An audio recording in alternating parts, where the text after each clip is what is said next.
সকাল সকাল ঘুম থেকে উঠে যা বৃষ্টি পড়ছিল, তারপরে মায়ের বকা খেয়ে কৌশিক ফোন করে দিয়েছিল, তাই জন্য আর কি বেরোতেই হলো, কিছু করার নেই। আর আমারও যাওয়ার ইচ্ছে ছিল। তো ব্যাপারটা হচ্ছে যে আজকে আমরা একটা জায়গায় যাচ্ছি। আর কিছু জিনিস জানার জন্য যাচ্ছি।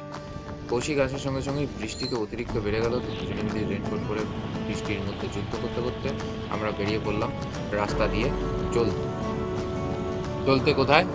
আজকে চলছে গাড়ি, তো যাচ্ছি আমরা দার্জিলিং। হ্যাঁ, দার্জিলিংয়ে যাচ্ছি এই জিনিসটা জানার জন্য যে আমি কোনোদিন মানে এর আগে বাইক নিয়ে আমার এক্সপিরিয়েন্স নেই দার্জিলিংয়ে যাওয়ার। তো আমার জানার খুব ইচ্ছে যে দার্জিলিংয়ের এত মানে ফোর হুইলারের ট্রাফিকের মাঝখানে তো আমরা বাইক নিয়ে যদি যারা যারা যাই, তারা যে সাইড পয়েন্টসগুলো আছে সেগুলো যদি আমাদের দেখার ইচ্ছা হয়, তো আমাদের কি ওখানে পার্সোনাল গাড়ি নেওয়ার দরকার আছে কি নেই? এবার এই জিনিসটা জানার জন্যই আজকে আমাদের দার্জিলিংয়ের উদ্দেশ্যে রওনা। ঝিরিঝিরি বৃষ্টির মাঝখানে পাহাড়ের দর্শনটা অলরেডি আমরা পেয়েই গেছি, কিন্তু তারপরে দাঁড়িয়েও আমরা যখনই রোহিণীর দিকে টার্ন আউট পয়েন্টটা নিলাম, সেই টার্ন আউট পয়েন্টটা নেওয়ার পরে বৃষ্টি অলরেডি কমে গেছে আর পাহাড়টাও প্রায় পরিষ্কার হয়ে গেছে, এবং আজকে বৃষ্টির জন্য পাহাড়টা খুব সুন্দর দেখাচ্ছিল। মানে এতটাই সুন্দর দেখাচ্ছিল সেটা মানে যারা বৃষ্টির দিনে গেছে তারা ছাড়া বুঝতে পারবে না। এই দেখে নাও, তোমরাই দেখো কি সুন্দর উপরে মেঘ, নিচে পাহাড় একদম ঝকঝকে ক্লিন, পিওর অক্সিজেন, এবং রাস্তা আঁকাবাঁকা দিয়ে আমরা এগিয়ে চললাম দার্জিলিংয়ের পথে।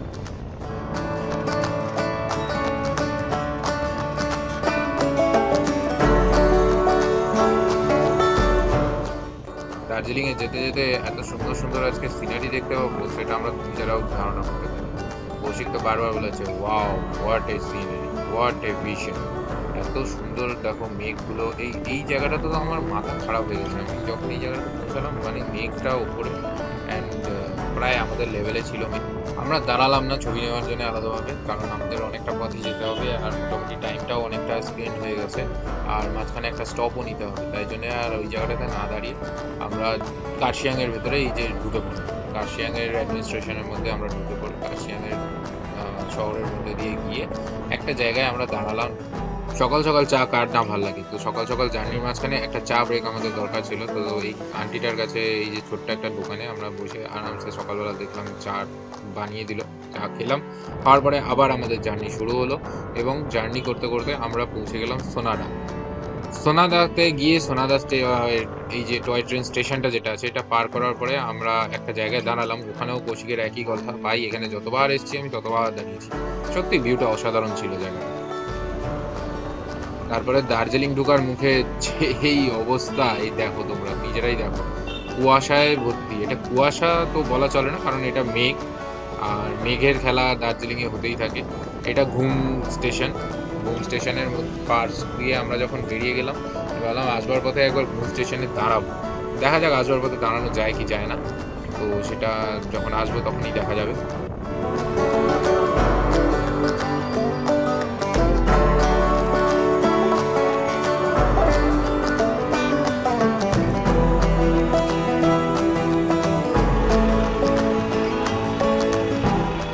এই শুরু হয়ে গেছে দার্জিলিংয়ের জার্নি, আর কিচ্ছু করার নেই। এবার যে কতক্ষণে পৌঁছাবো জানি না। তবে এই যে মেঘের খেলা না, এইটা সত্যি মন ঘুরিয়ে দেয় যতবার দার্জিলিং আসে। উপর দিয়ে এটা বাতাসিয়া লুপ চলে যাচ্ছে, এখন বাতাসিয়া লুপে খুবই ভিড়। পরে এসে দেখাবো বাতাসিয়া লুপের সামনে কোথায় বাইক রাখা যায়। Welcome to Darjeeling, the queen of hills. তো ফাইনালি আমরা পৌঁছে গেলাম দার্জিলিং। মোটামুটি 8টা বেজেছে, মানে 2.5 ঘন্টার মতো টাইম লাগলো নিচ থেকে উপরে আসতে। আর বাদ বাকি এবার আমাদের ব্রেকফাস্ট করার প্ল্যান। ক্লক টাওয়ারের ওখানে একটা দোকান আছে, তো দেখি চলো গিয়ে দেখা যাক ওখানে বাইক কোথায় রাখা যায়। এটা একটা মোনাস্ট্রি দেখতে পেলাম রাস্তার পাশে, তো এটাতেও দেখি ফেরবার পথেই ঢুকবার প্ল্যান আছে, কারণ আগে দার্জিলিংটাকে ঘুরে নিই, কটা জায়গা ঘুরতে পারি দেখি, তারপরে এখানে এসে আমরা দেখব। এরপরেই চলে এলো দার্জিলিং টয় ট্রেন স্টেশন। এই জায়গাটাতেও আমার আসার ইচ্ছে আছে। এ বাবা, লাভটা কোথায় চলে গেল? I love DHR. একটা রাস্তা মিস্টেক হতে পারে এই ক্লক টাওয়ারে আসার জন্য, একটা হচ্ছে হিলকাট রোড যাচ্ছে, একটা ল্যাডেন রোড যাচ্ছে। ল্যাডেন রোডের দিয়ে তোমরা যদি চলে আসো তাহলে সোজাভাবে ক্লক টাওয়ারে চলে আসো। আমি জানি না এখানে কোথায় গাড়ি রাখবো, গাড়ি রাখতে দিল না। মহাকাল যে ক্যান্টিনটা আছে ওটার পাশ দিয়ে আমাদেরকে নিচের দিকে পাঠিয়ে দিল, মানে মহাকাল যে হোটেলটা আছে তার পাশ দিয়ে নিচের দিকে পাঠিয়ে দিল। ঠিক এই যে রেস্টুরেন্টটা আছে এই এঁকে বেঁকে এসে এই জায়গাটাতে তোমাদের গাড়ি রাখতে হবে, এবং গাড়ি রাখার পরে তোমাদের যদি আবার ক্লক টাওয়ারের ওইখানে যেতে হয়, মানে মাল রোড বা গান্ধী রোড ধরতে হয়, তো এই যে অপোজিটে যে সিঁড়িটা এটা দিয়ে উঠে যেতে হবে। উঠে গিয়ে এই যে আমরা পৌঁছে গেলাম ঠিক মল রোডের সামনে। এই বাঁদিক দিয়ে এই সাইডটা চলে যাচ্ছে গান্ধী রোড, আর এই যে চেকপোস্ট, সেই চেকপোস্টের পাশ দিয়ে এই যে নিচের দিকে আমরা চলে গেছিলাম, আর এই ওপর দিকে চলে যাচ্ছে হচ্ছে তোমাদের ম্যাল রোড। এবার ম্যালে গিয়ে তোমরা একটু বসতে পারো বা যাই করো। এই যে ক্লক টাওয়ারের সামনে যে চেকপোস্ট আছে তার অপোজিটেই একদম দেখো একটা ছোট্ট করে ব্রেকফাস্টের কাউন্টার আছে, এই যে বিকি ব্রেকফাস্ট। এখানে তোমরা সকালবেলা যত সকালেই পারো ব্রেকফাস্ট পেয়ে যাবে। ছোটখাটো কচুরি বা পুরি এসব খেতে তোমরা বেশ ভালো ব্রেকফাস্ট পেয়ে যাবে।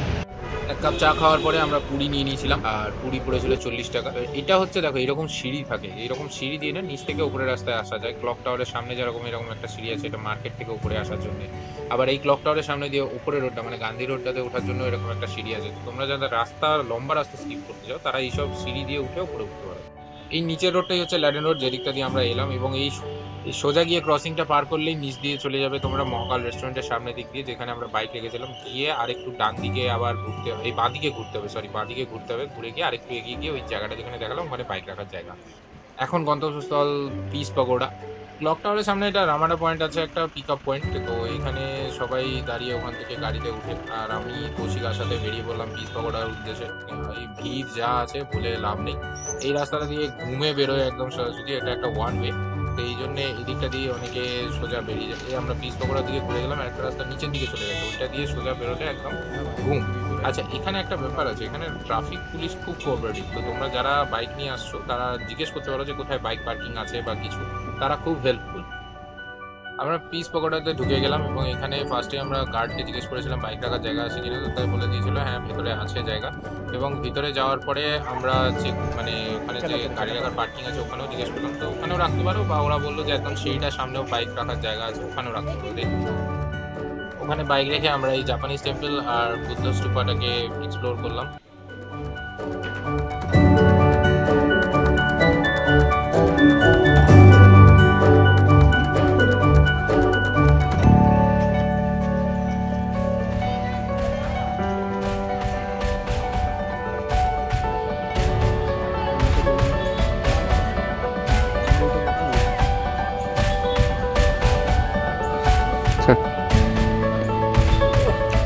সবাই যদি সব জানতো, এদিকে দেখতো মাথায় নামবে।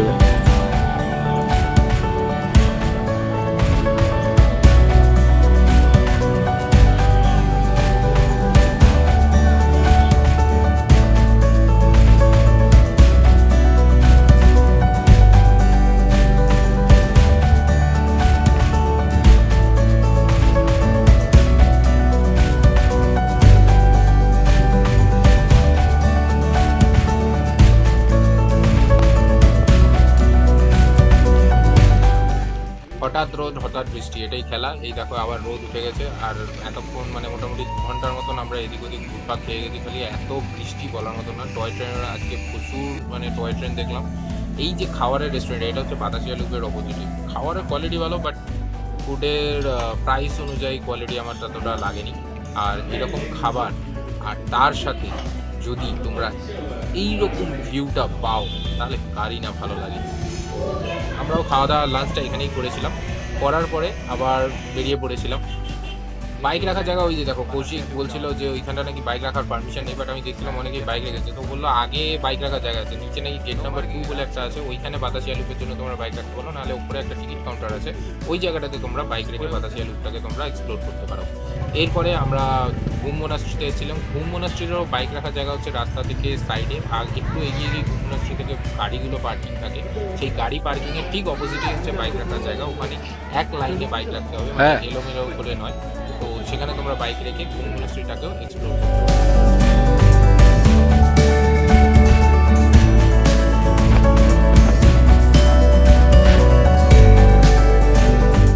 আমি এতদিন ধরে ঘুম মোনাস্ট্রি খুঁজতে খুঁজতে লাস্টে বুঝলাম যে ঘুম মোনাস্ট্রির নামটা ঘুম মোনাস্ট্রি না, ওটা হচ্ছে স্যামটাইম কোলিং মোনাস্ট্রি। তো তোমরাও এই জিনিসটাকে খেয়াল করো। তারপরে আমরা চলে এলাম এই ঘুম স্টেশন। ঘুম স্টেশনে ভেবেছিলাম দাঁড়াবো, বাট এত জ্যাম, ওখানে না দাঁড়িয়ে তাই এগোতে থাকলাম। এবং এগোতে এগোতে হঠাৎ করে এই ভিউ পয়েন্টটা দেখতে পেলাম। এটা কোনো ভিউ পয়েন্ট না, এটা র্যান্ডম একটা স্পট, তোমরাও আস্তে আস্তে দেখতে পারো যদি মেঘ ক্লিয়ার থাকে। আজকে 3টে জায়গায় ঘুরেছি, পিস পাগোড়া, ঘুম মোনাস্ট্রি আর বাতাসিয়া লুপের সামনে কোথায় বাইক রাখা থাকে সেটা দেখিয়েছি। নেক্সট বার যখন আসবো তখন হ্যাপি ভ্যালি টি গার্ডেন আর জুটার সামনেও দেখিয়ে দেবো যে কোথায় বাইক রাখা যায় এবং যাতে বাইকার্সদের কোনো প্রবলেম না হয় দার্জিলিং আসতে।